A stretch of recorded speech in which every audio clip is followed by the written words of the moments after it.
Here's everything you need to know about every fight Ahsoka experienced. Episode 5 of Ahsoka is out and fans are hyped. One of the biggest takeaways were all the flashback scenes we got of both Anakin and Ahsoka taking it back to the Clone Wars TV show. There were 3 major key battles that Ahsoka visited, and whether you've never seen Clone Wars before or maybe you forgot, here's everything you need to know about these flashbacks. Let's get right into it. The Battle of Teth. This was the first flashback we see Ahsoka go through, and this scene actually calls back to the 2008 Clone Wars movie when we first saw this battle.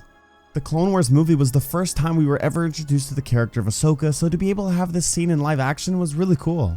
I mean, you have to understand, this was just moments after Ahsoka became Anakin's Padawan. That's why she said, hey, this is one of the first battles we've experienced. This battle really shaped Anakin and Ahsoka's relationship together. I mean, Anakin didn't really want Ahsoka as a Padawan. He felt she would only slow her down, and the relationship was off to a rocky start. But this was the first fight where they really began to form an attachment, and I thought it was really cool to see.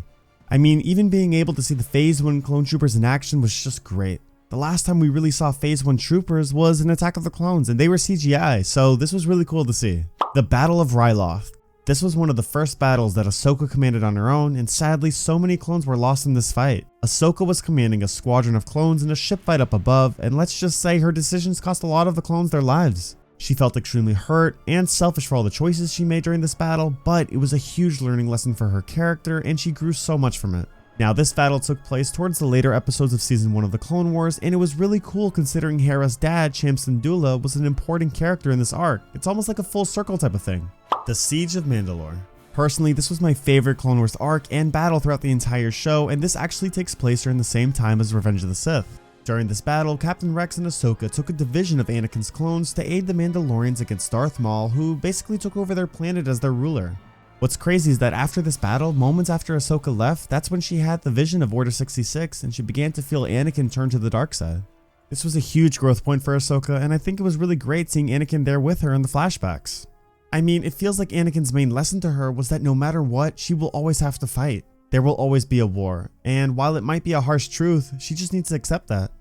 I feel like it ties into Sabine a lot because she's so tired of losing everyone around her, she also doesn't want to be the reason for losing Sabine. In reality, she just needs to learn that when people want to fight for you, there's a chance they could die, and sadly that might always happen, but I really feel like that's the lesson Anakin's trying to get to her here. I really think these flashbacks were awesome to include, and overall I love the episode tons. I thought us getting our first live action appearance of Rex was great. I mean, it was so cool to see him voiced by Temuera Morrison, and it's really something us as Clone Wars fans have been wanting for years. Not only this, but to see Hayden Christensen being Clone Wars armor was absolutely incredible. It's like we got to see a whole different side to him now, seeing him as a mentor for the first time really, instead of just the apprentice to Obi-Wan. Now, there has been rumors in the past that said he originally never got the offer to voice Anakin in the Clone Wars, so the fact that he can now be a part of that Clone Wars legacy is absolutely amazing.